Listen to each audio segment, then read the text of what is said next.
I don't want to be triggered or anything, but doesn't that become destructive 100%. after a while? 100%. And have you noticed, especially, I'll put it like this, especially with comedians with podcasts. It used to be a time where, like you say, a person would go on a podcast because it was interesting, they told funny stories, right, or they was good at their craft or whatever. But now it feels like all these platforms, and I don't know, that's just in my community, when I say that, black people, it's like the only way I can find myself interesting if I talk shit about people. Right. And motherfuckers are going away from being funny when you get interviewed. Like every fucking podcast I turn on now, it's somebody, I'm expose this person, I'm gonna tell this about what you didn't know. And the one thing they're not doing, especially as a stand-up comedian, motherfuckers don't give a fuck about being funny no more. Are those days over? No. Those people that do that are almost always not very talented. Almost always. The only exception to that, they fooling? The only exception to that is Cat. And I think what Cat was doing was different, because what Cat was doing was exposing what he thought was snakes and liars. Okay, it's a different thing. Okay. This is my question. Okay. This is my question. Okay. I know, this is my question. People can take it. Okay. I want to say this. This is what I'm saying, Joe. What are you saying? I'm coming from this place. I'm like this. No disrespect or whatever to Cat, but like, who asked you? Like, who Shannon Sharp did. When he did that podcast. Shannon Sharp might have asked one question. But Shannon Sharp likes that. Like what? That in his podcast, shit, he right? likes a lot of that. His people, they find questions. He's got a sheet of paper. He's but got Joe, questions of people they have beef. Joe, what do you do with those truths? What do you do with talking about, this is a horrible impression. I sat there in the parking lot and I watched people go up into Diddy's house and they came down and they were standing up. I'm trying to figure out what the fuck do you get out of that? What is the result of that? You expose these people to say what? Hollywood is never going to fucking change. You know what changes? Like what you do. I left fucking Hollywood. Hollywood is not going to change. And I'm not saying I went to a Diddy party. First off, I was never invited. There's a chance I would accept the invitation with rules, you know? Right. But what is the purpose of exposing something that I don't think most people are exposing. What most people are doing when they're being negative is they are jealous and they are below the person they're talking shit about. Like whenever I see someone that's talking shit about Cat a was high jealous level, about? You don't think? Now you say that and you use Cat Williams as an example. So when you said they're jealous, Cat, first of all, when Cat did it, it was very funny. Which is very different. funny. Cat's a very funny guy. And when funny. he was doing it, I think he was also being very funny while he was doing it, which is different. Well, you have to put an LOL on the end of it because people might not understand it as humor. Because this is a connection people have. The connection they have with Cat. It's like this is what they say. And they ride with him. They say, "Where is the lie? Where is the lie?" and all this stuff.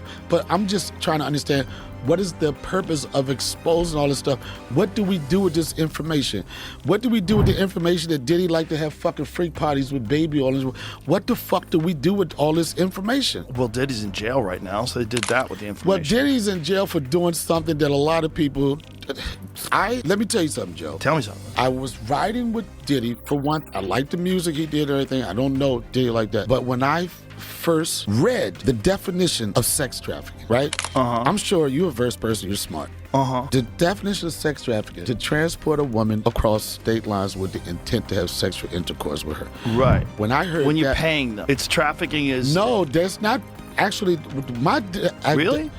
This is my... Jamie, you can pull this up. Wait a minute. So if you are dating a girl and she lives in Minnesota and you live in California and you fly her to California, that's sex trafficking? And I'm thinking about... I don't think that's true. I don't think that's true at all. I think that's just flying a girl in that you're having a relationship in the streets, they call it flued out. Flued out. Yeah, but that's normal. Everybody does that. But that's the definition.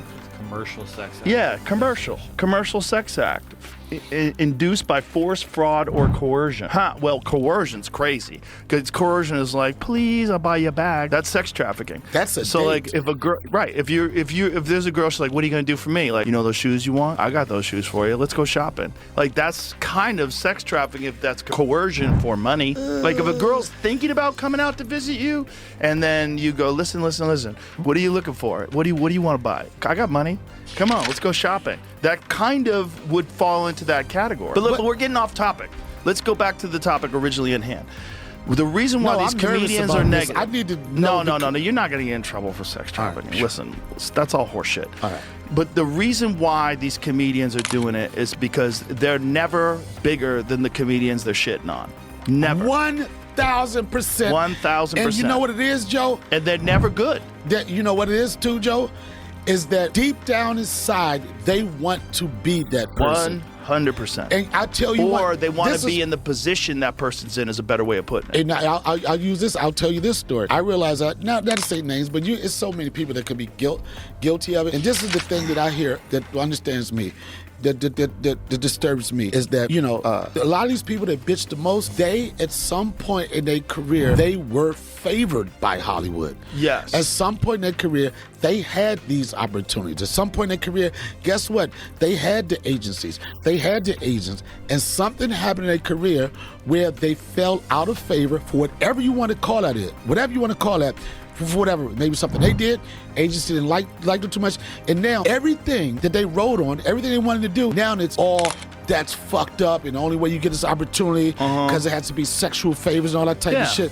And where the fuck you draw the line? But it's not even sexual favors. It's like this. they criticize the work of the other person. That person ain't shit. That person sucks. Can I? Yo, here's the thing. There was. Come on, you get this all the time because you ride with Dave and Dave's #1, right? So you always get this label, even though you're a great comic, you get this label being a coattail rider. Right. And guess what? Everybody don't. This is what I try to explain to people, Joe. Everybody does not have to be Batman. I don't have a problem with being Robin. You know why? Because Robin got the same amount of screen time as Batman.